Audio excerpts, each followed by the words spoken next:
নোয়াখালীতে সুশাসন প্রতিষ্ঠার লক্ষ্যে বাংলাদেশ হাউস বিল্ডিং ফাইন্যান্স কর্পোরেশনের উদ্যোগে অংশীজনের অংশগ্রহণে বিশেষ সভা অনুষ্ঠিত হয়েছে।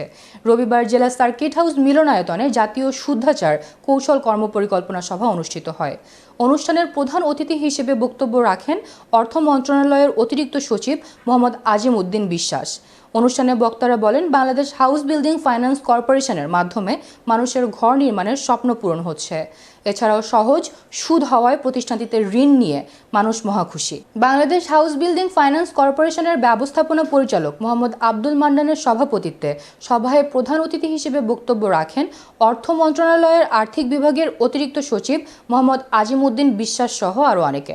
Bangladesh house building finance corporation আয়োজিত আমাদের আজকের সভায় সম্ভাষণ জানাচ্ছি।